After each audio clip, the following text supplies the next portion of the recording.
Para más señas, Laura, segunda parte. De cara al pizarrón.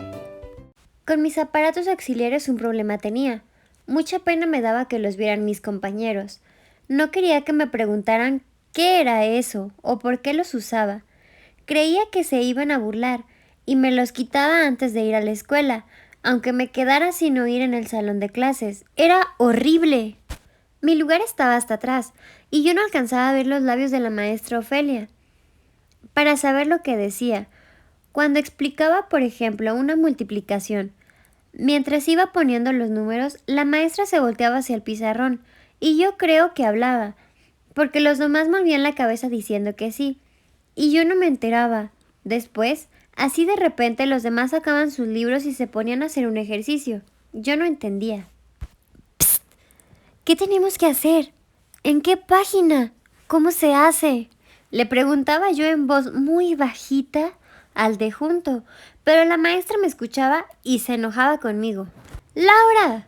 Entonces sí, se acercaba a mi lugar y me hablaba de frente. ¡Silencio y a trabajar! No distraigas a tus compañeros. Es que... Laura, ya sabes que tienes que estar muy atenta. ¿Por qué te distraes? No, maestra. Lo que pasa es que... No puedo volver a explicar todo desde el principio, me dijo. Haz las operaciones como tú creas y luego las revisamos. Pero es que no alcancé a verle los labios. ¡Shh! Habla más bajito, Laura. No tienes que gritar. ¡Claro! Sin mis auxiliares yo no puedo escucharme cuando hablo. Entonces lo hago muy fuerte sin darme cuenta. Pedro, mi hermano, dice que a él le pasa lo mismo cuando trae su Walkman. Que si hablan no escucha y contesta gritando. Por eso en el salón todos decían que yo era muy gritona. Aparte, mi maestra siempre ha tenido fama de regañona. Su frase favorita es: ¡Niños, cállense! Yo ya le había pedido que me sentara hasta delante del salón para poder ver y entender mejor sus labios, sus gestos y sus señas, pero no quiso. Me dijo: no me gusta hacer tanto cambiadero de lugar. Me dijo con cara de enojada. Además, necesito sentar hasta adelante a los niños más inquietos, como Saúl y Vanessa, para controlarlos mejor. ¡Niños, cállense! Tú te portas muy bien y no das tanta lata. Así me funciona mejor. Sí, yo siempre me portaba muy bien. No me quedaba otro remedio. ¿Saben por qué? Porque no escuchaba si estaban haciendo una broma, ni sabía de qué se estaban riendo los demás. La escuela se me hacía muy aburrida. Además, yo no tenía amigos. Eso era lo peor. Al principio me invitaban a jugar con ellos, pero luego ya no, porque muchas veces yo no escuchaba bien lo que decían. Un día, por ejemplo, nos pusimos a jugar a las escondidillas, o no recuerdo bien. Creo que era el bote pateado. Yo no corrí como todos a esconderme. Busqué un buen lugar donde nadie pudiera verme y me metí, pero después no oí cuando iban encontrando a los demás. Saúl los encontró a todos y se acabó el juego.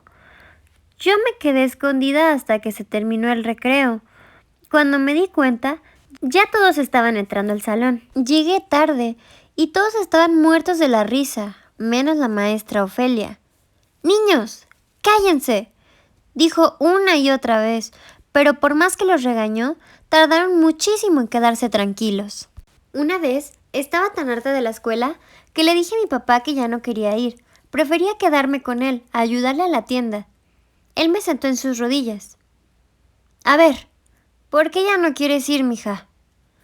Le dije que me costaba mucho trabajo entender.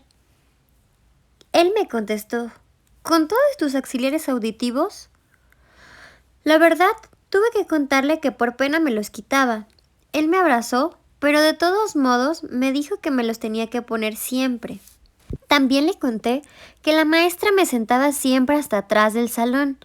Él sacó una hoja en blanco y le escribió una nota. No va a servir de nada, papá, le expliqué. Yo ya se lo he dicho y no me hace caso. Mi papá mandó la carta de todas maneras, y de todas maneras la maestra no hizo caso. Después, cuando mi papá fue a hablar con ella, le respondió que era muy difícil que ella me dedicara tanta atención, que no era yo solita en el salón, que tenía muchos alumnos y que no podía, además de corregir cuadernos, preparar la clase, hacer exámenes, aplicar las elecciones y controlar al grupo, estar fijándose a dónde voltear al hablar. Y bueno, aquel día hasta le dije a mi papá que a lo mejor la maestra tenía razón, que a lo mejor yo no servía para la escuela, que a lo mejor era un poco tonta. Mi papá se puso muy serio y se quedó callado. Después él me dijo, a lo mejor no. A lo mejor lo ideal sería que tu maestra supiera lengua de señas mexicana. A lo mejor hay algo que podamos hacer. Me arremedó mi papá. Déjame pensar. Espera la siguiente parte. Esta historia continuará.